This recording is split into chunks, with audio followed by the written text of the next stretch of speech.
Hey friends, Elizabeth here from Plant-Based Bride, and welcome back to another video. Today I'm going to be sharing with you all of the books I read in August, my thoughts, my rating, whether I recommend them or not, and then I'm going to share with you my TBR list for September. So without further ado, that's the whole intro because there are a lot of books to get through this month. Let's get into it. First things first, there are a few books that I started reading in a previous month and am continuing to read slowly over time. And these are those books, so they will not be discussed in this video, but in an upcoming video once I have completed them. Okay, so the first book I read in August was The Only Good Indians by Stephen Graham Jones. Seamlessly blending classic horror and a dramatic narrative with sharp social commentary, The Only Good Indians follows 4 American Indian men after a disturbing event from their youth puts them in a desperate struggle for their lives. Tracked by an entity bent on revenge, these childhood friends are helpless as the culture and traditions they left behind catch up to them in a violent, vengeful way. This is a very slow and steady horror. It picks up the tension and the creepiness factor very, very gradually through the beginning portion of the book. And then it kind of slams you in the face with some incredibly gratuitous gore and violence, just very, very, very gory stuff. And as much as I've been getting into reading more horror this year, because I do enjoy sort of the mystery aspect, I like that thrilling aspect, I find it interesting to see where authors are going to take those elements. I find the creativity really interesting within the horror or thriller genre because I feel like there's just more of a focus on shocking the audience or surprising the audience, and I like to see those really creative ideas employed. But I am also simultaneously a very sensitive human being, and I'm very sensitive to violence. So while I enjoy reading horror novels, I do not enjoy reading about gratuitous violence and gore. The gore is really the hardest part for me when it's described in detail. It's just very difficult for me to read. And this is the most gratuitous and just nauseating descriptions of gore that I've ever read in a book. To be fair, I haven't read a huge amount of horror through my life, and maybe this is pretty par for the course and I've just been lucky to avoid books like this in the past. Who knows? But please keep that in mind if you're considering reading this novel. If you have an issue with gratuitous violence towards humans and or animals, I would maybe give this one a pass. As interesting as it was, and it was quite interesting and engaging, it's a lot. And I felt sick to my stomach for days and kept thinking about some of the scenes that were particularly disgusting. And I just couldn't get the images out of my head, and it was very, very distressing. So keep that in mind. If you're sensitive to violence and gore, this may not be the choice for you. That being said, I found this novel very interesting. I found the exploration of the Native American culture throughout very interesting, specifically focusing on the Blackfeet as a people. And there was some really interesting discussion of interracial marriage, expectations, the dichotomy between living your life in a traditional way as a Native American, as an Indigenous person, and on the other hand, trying to move forward into a more modern lifestyle without losing hold of your history and your culture. And all of those aspects were incredibly fascinating to me. I also found the impetus for the violence or the inciting incident very interesting and unique, very much tied to the Blackfeet culture and their traditions, and that was a breath of fresh air when it comes to a horror or thriller novel, at least in my experience. Another aspect that I wasn't fully on board with was how much time was focused on basketball, specifically in the climax of the story. And it's my understanding that basketball has quite a significance for many Native American people in the United States, but it did feel a little odd, the amount of time spent on it, especially in the climax. I found myself wanting to speed through parts to get to the actual climax. It just felt like it dragged on, and it was the most intense portion of the novel, and it just kept being interrupted, it felt like, by more and more basketball. And it just, as someone who's not a basketball fan, it felt very frustrating for me. So that was another thing for me. It kind of felt like that section of the novel cut through the tension and kind of stalled this increasing fever pace of paranoia and creepiness and all this stuff. It kind of stalled in that moment. And again, maybe if I had more understanding of the significance of basketball through the culture of the Blackfeet people, it would have made more sense. But it did feel like it was maybe more of a pacing issue rather than a relevance issue, if that makes sense. So all that to say, this was a very, very interesting horror novel. I'm not regretful that I read it. I would definitely recommend it if you are able to handle the more gratuitous gore and violence. Very unique perspective, and I'm very curious to read more of this author's work. Next up, I read Boyfriend Material by Alexis Hall. Luke O'Donnell is tangentially and reluctantly famous. Now that his dad's making a comeback, Luke's back in the public eye, and one compromising photo is enough to ruin everything. To clean up his image, Luke has to find a nice, normal relationship, and Oliver Blackwood is as nice and normal as they come. So they strike a deal to be publicity friendly, aka fake boyfriends, until the dust is settled. But the thing about fake dating is that it can feel a lot like real dating, and that's when you get used to someone. Start falling for them. Don't ever want to let them go. I gave Boyfriend Material 4 out of 5 stars. It's probably more like 4.5 stars. It was very, very close to a 5-star read for me. And as someone who isn't particularly into romance as a genre, that was shocking. And I say this without reservation. This is the best romance I have ever read. It is the most I have ever enjoyed a lighthearted romance novel. Oh my god, it was amazing. If you are into romance in any capacity, please pick up this book. It was so, so good. Also, I had a lovely interaction with the author, Alexis Hall, on Twitter, and they seem like an absolutely lovely human. So all around, great experience. I would recommend. So on to my actual thoughts of this novel. This has the standard enemies to lovers trope mixed in with the fake dating trope, and it didn't bother me at all. It was so adorable. All of the characters, not only the two protagonists, the two love interests, but also every other character in the novel, even very minor characters, were completely developed, felt like real human beings. And I just thoroughly enjoyed the experience of listening to this book. I listened to it in audiobook format. The audiobook was really well done. And this book had me laughing out loud. It was genuinely hilarious. And when the book ended, I missed the characters. I legitimately considered just going back to the start and listening to it again. So if that tells you anything, this book was wonderful. It was a wonderful respite from some of the more intense stuff that I've been reading, you know, coming off of The Only Good Indians, which was very, very heavy, very intense, very violent and dark, into something so light and fun and cozy feeling. It was just the perfect follow-up, so I could not recommend this more. The next book I read in August was All Systems Red by Martha Wells. On a distant planet, a team of scientists are conducting surface tests, shadowed by their company-supplied droid, a self-aware sec unit that has hacked its own governor module and refers to itself, though never out loud, as Murderbot. Scornful of humans, all it really wants is to be left alone long enough to figure out who it is. But when a neighboring mission goes dark, it's up to the scientists and their Murderbot to get the truth. And it's a sci-fi novella, and it has very quick pacing. I was able to listen to this in a single afternoon. And I gave All Systems Red 4 out of 5 stars. For a tale that focuses on an android who has named itself Murderbot, you may be surprised to know that this is actually a very sweet story. It very much focuses on Murderbot coming to terms with their own sentience, their existence, their purpose in life, and their ever-evolving relationship to humanity. I did feel like there were some loose ends that weren't tied up fully to my satisfaction, but it is a novella, it is very short, so I suppose that's a little more understandable, and I overall really enjoyed this, and I'm going to be continuing on in the series. Next up, I read A Mind Spread Out on the Ground by Alicia Elliott.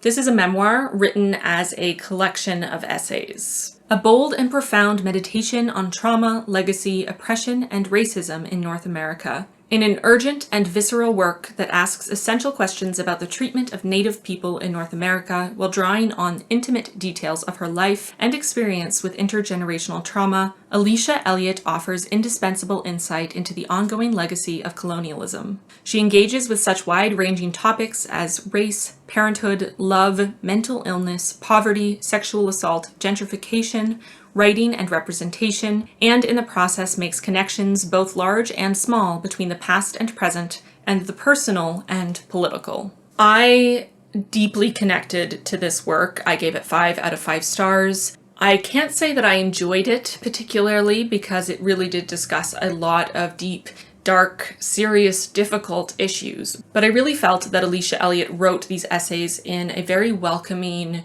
and open and vulnerable way where you could really connect to what she was saying. You really felt you were invited into her world and into her experience. And not only did I feel very seen through the essays that focused more on womanhood or struggles with mental illness, but I also felt incredibly grateful to have been able to get a window into Elliott's experience as an Indigenous woman and also as a mixed race woman. There is so much of value in this essay collection. There is so much to learn, especially if you are Canadian. There is so much that we don't acknowledge about the Indigenous experience in Canada. And it's so important that we as non-Indigenous Canadians take the time to truly listen to and absorb the stories of our Indigenous people because they have been mistreated for far too long and in such horrific ways that it really is up to us to open up our hearts and listen to and truly absorb their experience. Elliott is also a very talented writer. I found her prose very beautiful at times and also just raw and unabashed and vulnerable in a way that really made me feel connected to her.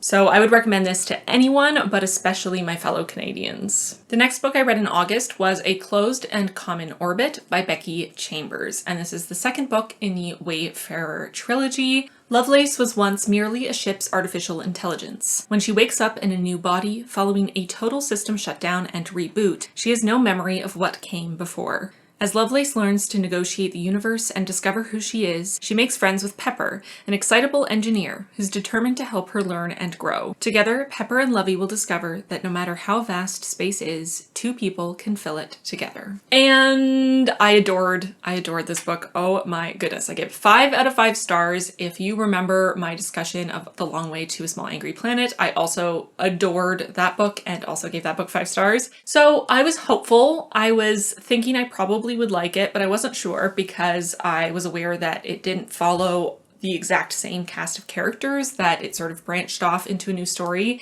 And I'd seen some reviews and some commentary that there were people who were kind of frustrated by that, and that is completely valid. But for me, this just was a stunning story and I adored basically everything about it. So I wasn't upset. I miss the original characters and I hope that there at some point are more novels that focus on those characters, but I was very happy to have this novel focusing on Lovelace and Pepper. And honestly, I've read some really good sci-fi this year, but this series is potentially my favorite sci-fi series that I've ever read. There's just something about these stories that really capture my imagination and my heart, and I just adore them. So this particular installment focused quite a bit on Lovelace's story as an AI, newly in a body instead of being installed in a ship. There is a lot of adjustment. There are some equivalencies drawn between Lovelace's experience of being newly in a body to body or gender dysphoria, this feeling of disconnect from your body, feeling like it isn't your own or it doesn't feel right somehow, it doesn't feel like you. So that was a really interesting exploration. This story was perfect for me because I am fascinated by the idea of AI, artificial intelligence, of, the development of sentience in artificial intelligence, and both for those individuals and for society as a whole. So just generally these kinds of stories are fascinating to me. This is why Data from Star Trek Next Gen is one of my favorite characters in Star Trek. This is why I enjoyed reading All Systems Red that focused on a sentient AI. This is just something that I find fascinating. So looking at Lovey's story and her development as a character throughout this novel was very, very interesting to me, and I really enjoyed how it was handled. But the biggest surprise to me, because I knew that that was kind of where we were going, I was familiar with Lovelace from the first book, so I was pretty sure that I would enjoy that discussion. But the shocker for me was Pepper's story, which actually ended up being even more fascinating to me. It goes into her past, into where she comes from, and I can't really say anything because I feel like pretty much anything I say about her past will be a spoiler, but it is such a fascinating and also heartbreaking story. It brings up a lot of questions about morality and family and personhood and basic human rights. It just went in a very surprising direction. I did not expect her past to be anywhere close to what it was, and I felt that it was explored in a very open and honest and thoughtful way. This book all around was a stunning exploration of identity, family, survival, and belonging. As with the last installment in the series, this one continued in the trend of having quite diverse representation, which I really appreciated. The ending of the story left me destroyed in the best possible way. I felt so moved emotionally by the journey that I had been taken on and by how it finished, and I just could not recommend this series more. I am really looking forward to reading the third installment, and I hope that Becky Chambers keeps writing more and more and more in this series because I am just so enamored with her style of sci-fi writing. The next book I read in August was The Voting Booth by Brandy Colbert. Marva Sheridan was born ready for this day. She's always been driven to make a difference in the world, and what better way than to vote in her first election? Duke Crenshaw is so done with this election. He just wants to get voting over with so he can prepare for his band's first paying gig tonight. Only problem? Duke can't vote.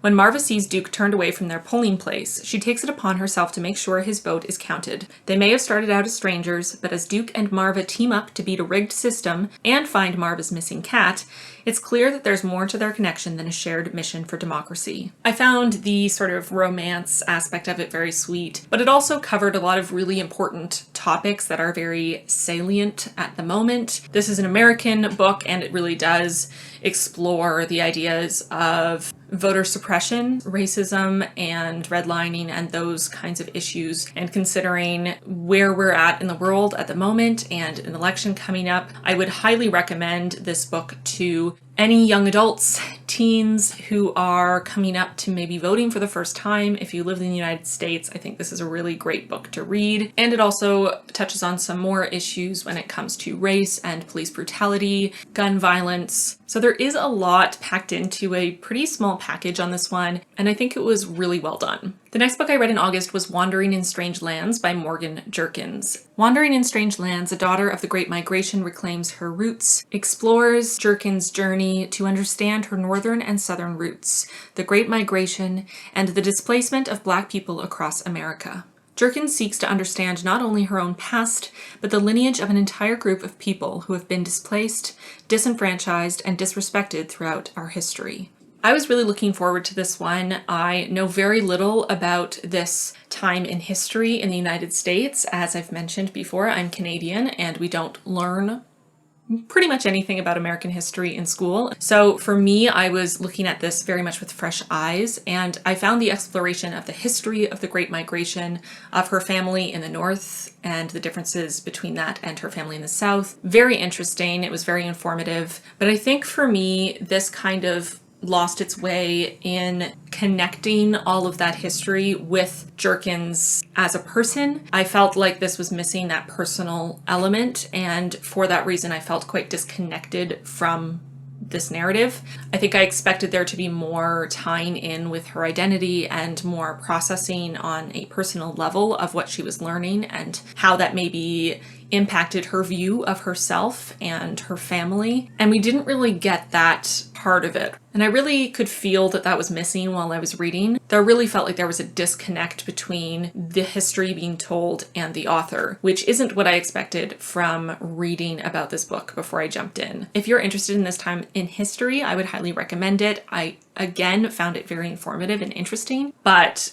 I think if you go into it with the foreknowledge that it isn't really a personal memoir so much as a telling of history, you will get more out of it than I did. The next book I read in August was Raybearer by Jordan Ifueko. Nothing is more important than loyalty. But what if you've sworn to protect the one you were born to destroy? Terry Sai has always longed for the warmth of a family. She was raised in isolation by a mysterious, often absent mother known only as the Lady. The Lady sends her to the capital of the global empire of Aristar to compete with other children to be chosen as one of the Crown Prince's Council of 11. If she's picked, she'll be joined with the other council members through the Ray, a bond deeper than blood. But the Lady has other ideas, including a magical wish that Terry Sai is compelled to obey. Kill the Crown Prince once she gains his trust. Terry Sai won't stand by and become someone's pawn, but is she strong enough to choose a different path for herself?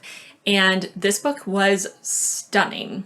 5 out of 5 stars. I was expecting a lot because I'd heard many rave reviews of this before I got my hands on it from NetGalley. Thank you, NetGalley, for providing me an arc of this. I was so excited to read it, and it was as good as everyone said. So that's always nice. It was very unique in the realm of YA fantasy, at least as far as what I have read from YA fantasy, especially popular YA fantasy. This stands apart and, in my opinion, above the rest.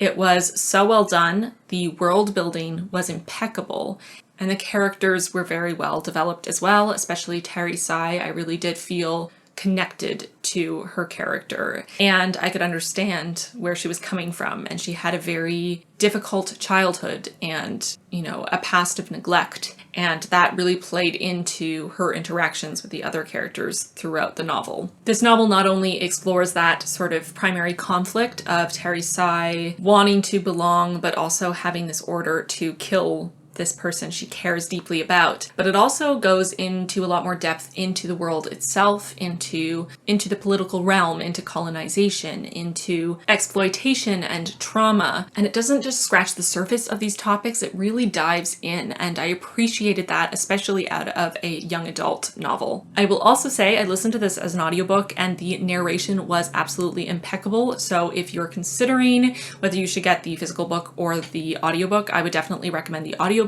The narration, in my opinion, really brought even more of that emotional impact to the story. So thank you again to NetGalley and Blackstone Publishing for giving me a copy of this book in exchange for an honest review. I absolutely adored this, and I cannot wait to see more from this author because I was so blown away by her debut novel.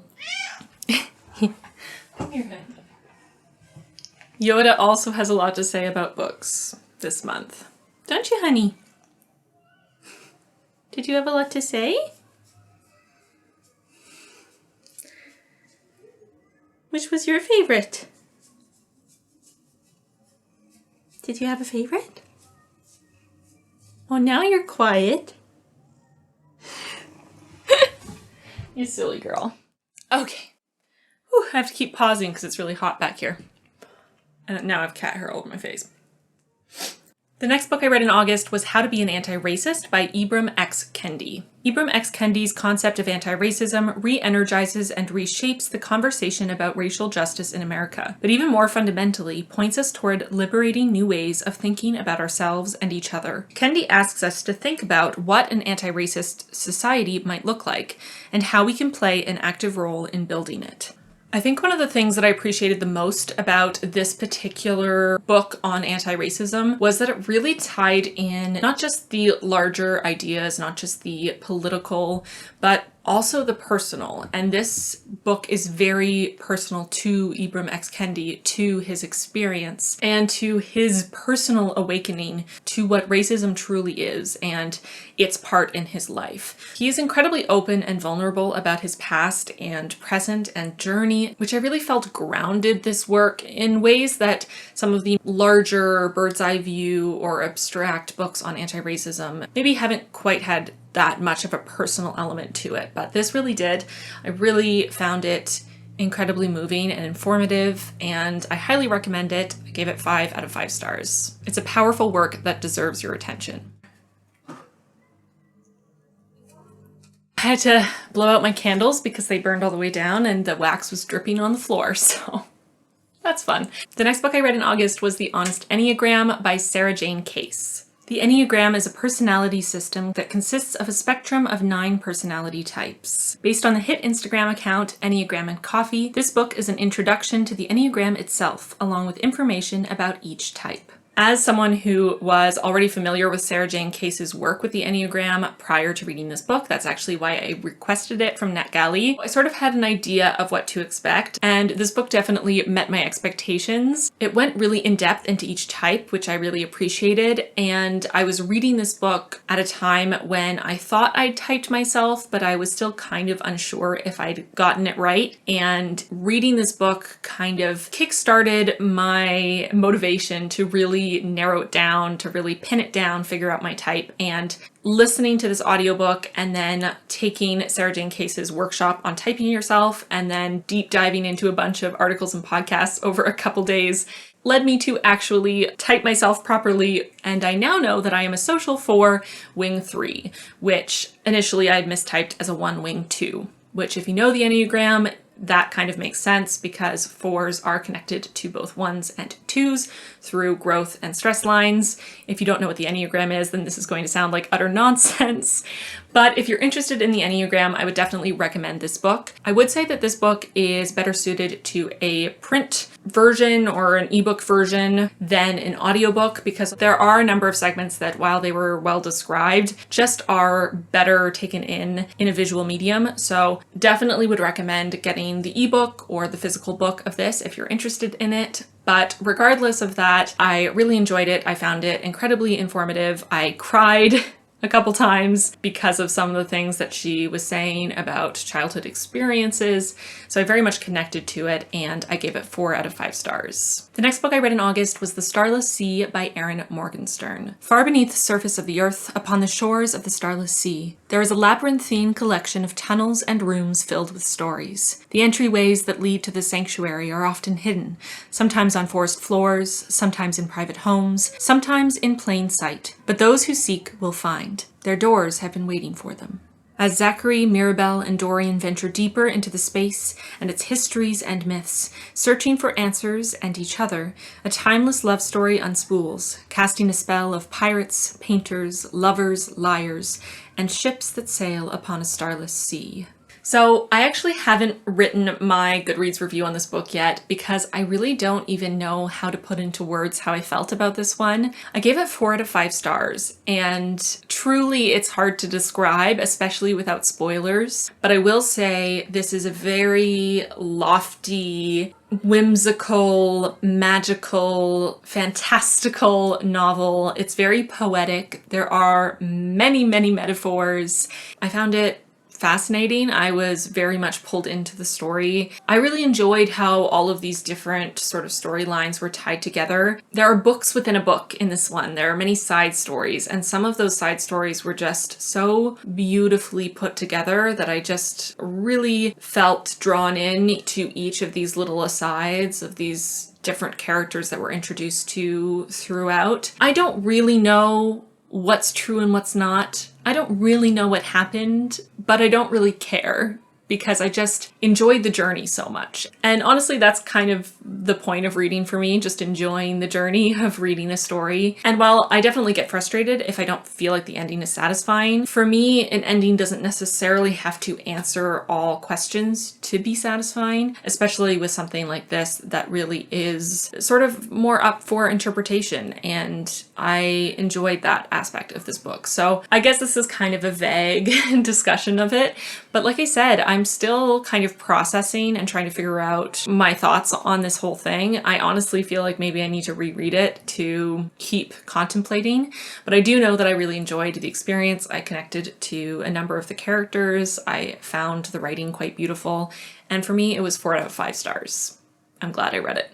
The next book I read in August was Burn Our Bodies Down by Rory Power, and this is a young adult horror or thriller novel. I read Rory Power's debut novel Wilder Girls earlier this year, and I enjoyed it, but I wasn't fully satisfied by it. I think I gave it 3 stars. Burn Our Bodies Down, I think sort of is on par for me with Wilder Girls. I enjoyed it in basically all of the same ways that I enjoyed Wilder Girls, and the things that fell short for me with Wilder Girls continued to be an issue for me with this novel. So this was another one that was provided to me from NetGalley, so thank you to them. And Burn Our Bodies Down focuses on the story of Margot, who is a teenage girl who has grown up with her mother and with no knowledge of the rest of her family or sort of where they came from. And her mother is emotionally abusive and distant, and there is quite a bit of discussion throughout the novel of generational trauma and cycles of abuse, which is something that I think is important to explore in young adult fiction, because unfortunately a lot of young adults are experiencing this kind of abuse and trauma in their childhoods as they grow up. And I don't think this book necessarily came to any conclusion on these topics. It didn't really give any direction or have any breakthroughs.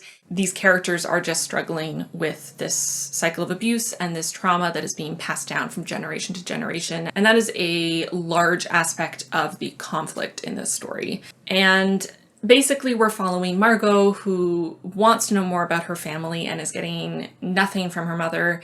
And she finds a clue, and she manages to find a family member who is not too far away, and she decides to go visit them. And when she gets there, she realizes that things are not as peachy as she had imagined, and that maybe her mother had a good reason to leave and to not share with Margot about their past. And it kind of goes on from there. It gets weirder and weirder. It does have that horror aspect, that thriller aspect to it, just like Wilder Girls did. There is some body horror in this novel, just as there was in Wilder Girls. For me, in both of the novels, it wasn't so gratuitous that I was deeply affected by it. Definitely not on the same level for me as The Only Good Indians, but I have heard from a number of people that they found it quite disturbing, so that is definitely something to keep in mind. And the main issue for me with this one, as with Wilder Girls, is that the concepts that were being put out there were so interesting, so unique. I was completely fascinated by the weirdness of them. I love weird things. I don't know. And both of them have a very sci-fi element to them. So the really weird out there sci-fi bits I adored. But my issue with both of them is that there just wasn't enough resolution at the end. There wasn't enough explanation of what was going on. I don't think there's necessarily anything wrong with having a mystery horror thriller sort of thing where in the end you don't really know what was going on. But I do feel like there has to be enough that you feel satisfied. And unfortunately, in both cases, I was left wanting more. You get a little bit of an explanation, but it just doesn't feel like quite enough. And in both cases, I found the pacing a little bit off. They're very slow burns at the beginning, and then the climax through to the resolution is very quick. And for me, I personally prefer when there is a little bit more time for that conflict and resolution, and that we really feel the weight of it, and that we really feel some sort of conclusion to what happened in the story. And in both Wilder Girls and in Burn Our Bodies Down, that felt a little lacking for me. It just kind of ended abruptly. And in both cases, the reason why the endings felt frustrating to me is because I was quite invested and I was interested in what was happening and I wanted to know more, and I just didn't get that. So on the one hand, it's a good thing because it means that I was really interested and invested and looking for that information. And on the other hand, it's, you know, a frustrating experience. So it is what it is. I know a lot of people have really adored both of these and haven't had the same problem with the pacing in the end. So this was a solid 3 stars for me. It maybe would have crept up closer to maybe 3.5 or 4 if it weren't for the narration. But while I felt that the narrator did a great job of portraying Margot and sort of where she was at, I wasn't the biggest fan of the narrator's delivery. It was a little bit monotone for me, and I think I would have enjoyed this more if I'd read it in physical form. The next book I read in August was actually a play, and this was our book selection for my book club for August, and it was The Importance of Being Earnest by Oscar Wilde. And I was already familiar with this play, having watched the 2002 film adaptation about 1,000 times growing up. It's amazing, by the way. If you haven't seen it, please go watch it. It's so good. But I'd never actually read the play, and I have been wanting to for years, and finally did, and I'm so happy about it because it's as incredible as expected. Cecily Cardew and Gwendolyn Fairfax are both in love with the same mythical suitor. Jack Worthing has wooed Gwendolyn as Ernest, while Algernon has posed as Ernest to win the heart of Jack's ward, Cecily. When all 4 arrive at Jack's country home on the same weekend, the rivals to fight for Ernest's undivided attention and the Earnests to claim their beloveds, pandemonium breaks loose. This is honestly one of the funniest works of fiction I've ever read in my life. It is so hilarious, and hilarious in such a smart, witty, dry way that I just adore. It also has some of the most iconic lines in all of theater, in my humble opinion. As someone with a musical theater degree, I have to say this play is just next level. It is so good. And I think the best part about the whole thing is that not only is it incredibly hilarious and you will have a huge smile on your face the whole time that you're reading it, but it also has depth to it. It is a full-blown critique of Victorian society and ideals, of gender roles, of class. There is so much in this. It is not merely, you know, slapstick comedy or silliness. It has quite a bit of depth to it, but again, it is going to make you laugh out loud, and I'm so glad that I finally read it. I'm glad I could read it with my patrons and we could all gush about it together, talk about our favorite and funniest lines. I mean, the cucumber sandwiches and the handbag and the muffins. There's just so much gold in this one play, and I highly recommend it if you have never read it. 5 out of 5 stars. Okay, and ending this month on a really strong note, we have the final read for August, which was The House of Styx by Derek Kunsken. And this is the first in the Venus Ascendant series. I have no idea how many are going to be in the series eventually, but this was the first installment. And this is another one I received as an ARC from NetGalley, and this is an adult sci-fi. Life can exist anywhere, and anywhere there is life, there is home. In the swirling clouds of Venus, the families of La Colonie live on floating plant-like trawlers, salvaging what they can in the fierce acid rain and crackling storms. Outside is dangerous, but humankind's hold on the planet is fragile, and they spend most of their days simply surviving. But Venus carries its own secrets too. In the depths, there's a wind that shouldn't exist, and the House of Styx wants to harness it. I really, really enjoyed this book. This is possibly the most well-developed, most fully realized hard science fiction that I've ever read. La Colonie has such a rich history, and they've developed their own culture and their own hierarchy, and we get to see how different people, different colonists are reacting to the harsh reality of trying to survive in the atmosphere above Venus. It's such a hellscape. It is so precarious. There are storms, there's acid rain, the pressure is intense, the temperatures are extreme, and it's very easy for something to go wrong and for lives to be lost. And you can see how some people are entirely focused on survival, and that's all they can think about. And there are other people who are searching with all they have for meaning and for belonging and connection. People who were born in the clouds of Venus and have never set foot on the solid surface of a planet and can't figure out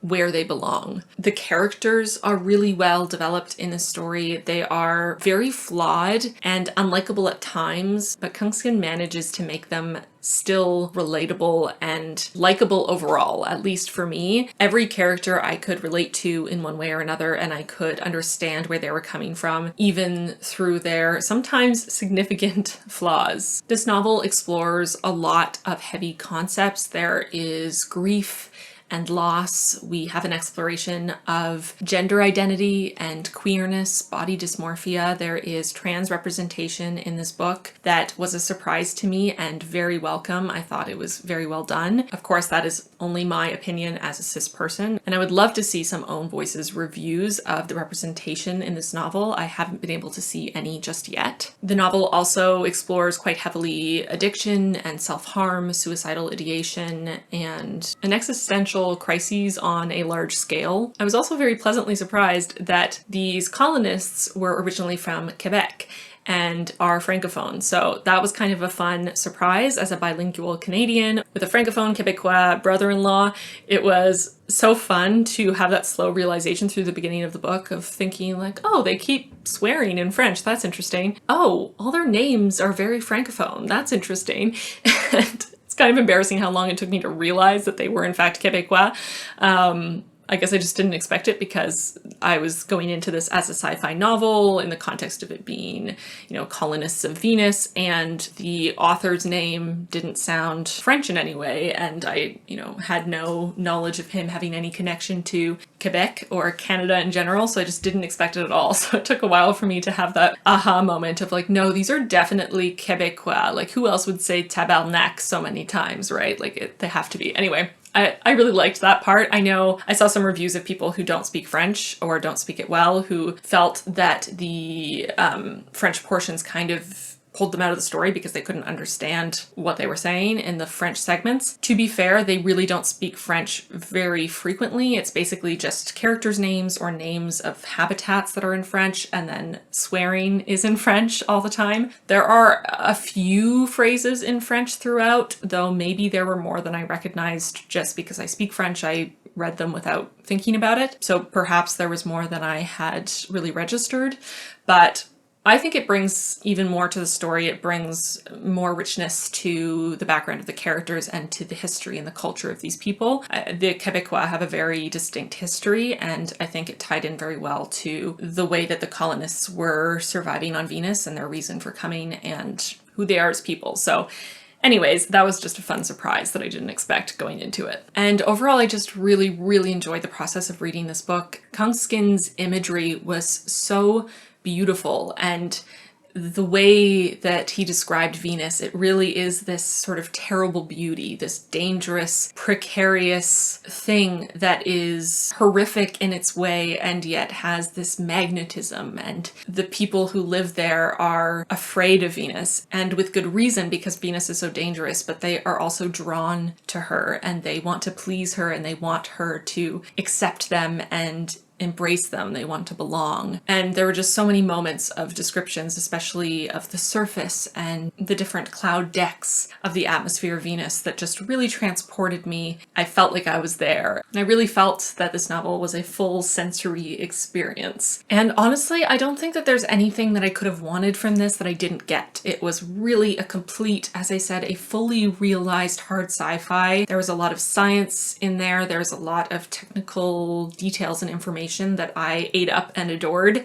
There's real humanity and character development and deep familial bonds and existential questions. It's just everything that I could want out of a sci-fi novel, to be honest, and I gave it 5 out of 5 stars happily, and I cannot wait to read the next one. I feel so grateful this month to have been given 2 amazing sci-fi reads. A Close and Common Orbit and The House of Styx were both so incredible, and I cannot wait to keep reading in these series. So if you are a sci-fi fan, if you've enjoyed any of the sci-fi books that I've recommended in the past, I highly recommend both of these. And if you have more recommendations based on either of these, please let me know, because I need to read more books like this.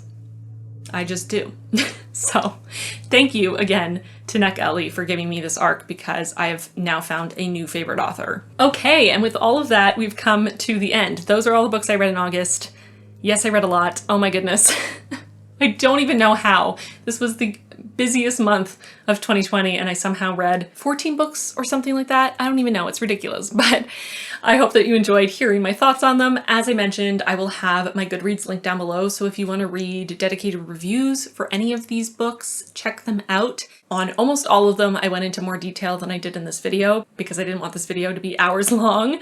If you have questions on anything, if you just want me to elaborate on something, if you're curious about more specifics on trigger warnings, which I did try to include as many as I could think of on all of the book cards, let me know. I am happy to chat more about any of these with you. So now that I've shared with you all the books I read in August, it is time for my September TBR. In September, in addition to the books that I was already reading that I'm going to finish, which are Sapiens and Les Fiancés de l'Hiver, I will also be pulling forward The Conductors by Nicole Glover. This is another NetGalley arc that was sent to me that I haven't had time to get to yet, but its release date is in 2021, and it kept getting pushed later and later because its publication date is later than the other arcs that I had on my list. So I am going to get to it this month. I'm actually really excited to read it, and I've been frustrated that I haven't been able to start so far. Introducing Hetty Rhodes, a magic user and former conductor on the Underground Railroad, who now solves crimes in post-Civil War Philadelphia. As a conductor on the Underground Railroad, Hetty Rhodes helped usher dozens of people north with her wits and magic. Now that the Civil War is over, Hetty and her husband Benji have settled in Philadelphia, solving murders and mysteries that the white authorities won't touch. When they find one of their friends slain in an alley, Hetty and Benji bury the body and set off to find answers. But the secrets and intricate lies of the elites of Black Philadelphia only serve to dredge up more questions. To solve this mystery, they will have to face ugly truths all around them, including the ones about each other. The next book I'm reading in September is When No One Is Watching by Alyssa Cole. Sydney Green is Brooklyn-born and raised, but her beloved neighborhood seems to change every time she blinks. Condos are sprouting like weeds, for sale signs are popping up overnight, and the neighbors she's known all her life are disappearing. To hold on to her community's past and present, Sydney channels her frustration into a walking tour and finds an unlikely and unwanted assistant in one of the new arrivals to the block, her neighbor, Theo. But Sydney and Theo's deep dive into history quickly becomes a dizzying descent into paranoia and fear. Their neighbors may not have moved to the suburbs at all, and the push to revitalize the community may be more deadly than advertised. When does coincidence become conspiracy? Where do people go when gentrification pushes them out? Can Sydney and Theo trust each other or themselves long enough to find out before they too disappear? The next book on my list for September is The Deep by Rivers Solomon. I have read Rivers Solomon's work in the past. I read In Kindness of Ghosts, which I adored, and I've been meaning to read The Deep for a while now, so I'm really excited to finally have it officially on my TBR. The water-breathing descendants of African slave women tossed overboard have built their own underwater society and must reclaim the memories of their past to shape their future. Yetu holds the memories of her people. Their past, too traumatic to be remembered regularly, is forgotten by everyone save one, the historian. This demanding role has been bestowed on Yetu. Yetu remembers for everyone, and the memories, painful and wonderful, traumatic and terrible and miraculous, are destroying her. And so she flees to the surface, escaping the memories, the expectations and the responsibilities, and discovers a world her people left behind long ago. Yetu will learn more than she ever expected to about her own past, and about the future of her people. If they are all to survive, they'll need to reclaim the memories, reclaim their identity, and own who they really are. The next book I'm reading in September is Felix Ever After by Kaysen Callender. This is another one that's been on my TBR for a long time, and I finally got it through my library, so I'm really excited to read it. Felix Love has never been in love, and yes, he's painfully aware of the irony. He desperately wants to know what it's like and why it seems so easy for everyone but him to find someone. What's worse is that even though he is proud of his identity, Felix also secretly fears that he's one marginalization too many, Black, queer, and transgender, to ever get his own happily ever after. When an anonymous student begins sending him transphobic messages, after publicly posting Felix's dead name alongside images of him before he transitioned, Felix comes up with a plan for revenge. What he didn't count on, his catfish scenario landing him in a quasi-love triangle. But as he navigates his complicated feelings, Felix begins a journey of questioning and self-discovery that helps redefine his most important relationship, how he feels about himself. The next book on my list for September is Record of a Spaceborne Few by Becky Chambers. This is book 3 in the Wayfarers trilogy. Centuries after the last human left Earth, the Exodus fleet is a living relic, a place many are from but few outsiders have seen. Humanity has finally been accepted into the galactic community, but while this has opened doors for many, those who have not yet left for alien cities fear that their carefully cultivated way of life is under threat. When a disaster rocks the already fragile community, those Exodans who still call the fleet their home can no longer avoid the inescapable question: what is the purpose of a ship that has reached its destination?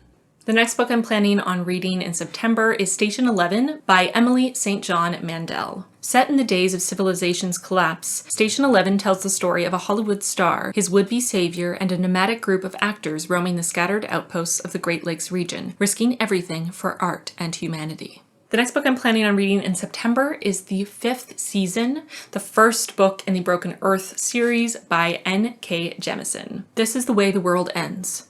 Again, 3 terrible things happen in a single day. Essen, a woman living an ordinary life in a small town, comes home to find that her husband has brutally murdered their son and kidnapped their daughter. Meanwhile, mighty Sanzi, the world-spanning empire whose innovations have been civilization's bedrock for 1,000 years, collapses as most of its citizens are murdered to serve a madman's vengeance. And worst of all, across the heart of the vast continent known as the Stillness, a great red rift has been torn into the heart of the earth, spewing ash enough to darken the sky for years, or centuries. There will be war all across the Stillness, a battle royale of nations, not for power or territory, but simply for the basic resources necessary to get through the long, dark night.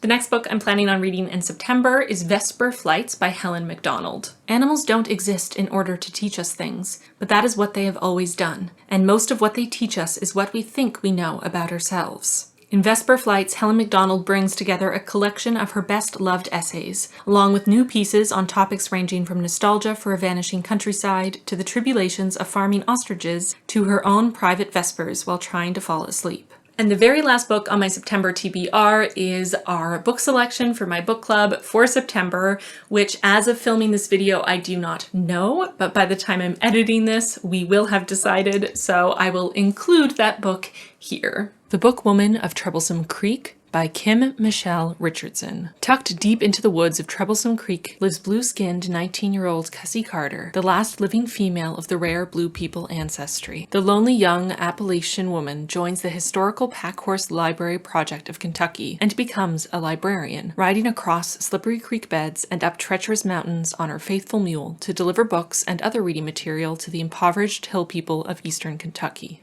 The Book Woman of Troublesome Creek showcases a bold and unique tale of the Packhorse librarians in literary novels, a story of fierce strength and one woman's belief that books can carry us anywhere, even back home. And those are all the books I'm planning on reading in September. So I have 10 books officially on my TBR, and hopefully I can get to all of them. And we'll see if I have time to read more. I may be able to pack in a few more audiobooks. And I'm gonna go because I feel like this video is gonna be really long.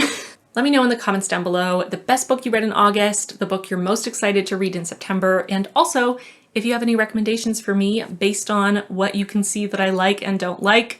I love getting recommendations from you. Some of the best books I have read this year have come from your suggestions, so I really appreciate it when you give me recommendations. And with that, I'm gonna get going. Thank you so much for watching this video, and I will see you very soon in my next one. Bye, friends. Thank you to my patrons for their support. Extra special thanks to our newest patrons, Mandy, Katie, Erlen, Niddy, Diane, Alice, Jessica, Crafty Cat, Melina, and Hannah. Welcome all of you to the squad. We are so excited to have you. If you at home want to join the squad, feel free. There's a link in the card and in the description box down below.